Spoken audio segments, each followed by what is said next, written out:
पाडव्याच्या शुभमुहूर्तावर सांगलीत गुळाचे सौदे. बाजार समिती आवारात पूजन करून सौद्यांना सुरुवात. मुहूर्ताच्या सौद्याला 4,400 रुपयांचा दर. 3.5 मुहूर्तांपैकी एक असलेल्या गुढीपाडव्याच्या शुभमुहूर्तावर सांगलीच्या वसंतदादा पाटील कृषी उत्पन्न बाजार समितीच्या आवारात गुळाच्या सौद्यास प्रारंभ झाला आहे. बाजार समिती क्षेत्रातील गुळ व्यापारी आणि या सौद्यात सहभागी झालेले होते. यंदाचे ऊसाचे उत्पादन कमी झाल्याने गुळाची आवक बाजारपेठेत कमी झाली. चांगले दर मिळत आहेत आणि त्यामुळे बाजार समिती आवारात आडात व्यापाऱ्यांच्या दुकानात गुळांच्या ढेपांचं पूजन करून सौद्याला सुरुवात झाली.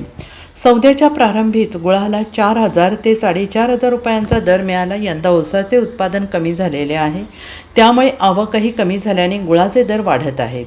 आगामी काळात आवक घातल्याने गुळांना चांगले दर मिळण्याची आशा व्यापाऱ्यांनी यावेळेस बोलून दाखवली आहे. माझे नाव हरीश सिद्धू पाटील. मी चेंबरचा संचालक आहे. सांगली चेंबर ऑफ कॉमर्सचा संचालक आहे आणि गुळाची आवक तशी सणाच्या हिशोबानं आवक आहे.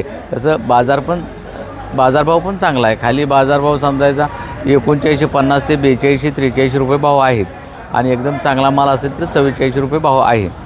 आणि सालाबाद वर्षाप्रमाणे आवक इथे चांगली आहे, गिराईक पण आहे.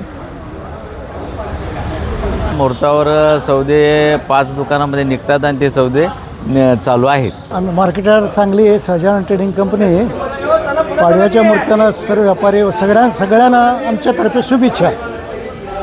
आज गुळाचे दर खाली 4950 पासून वर 4200 ते 4300 झालेले आहे.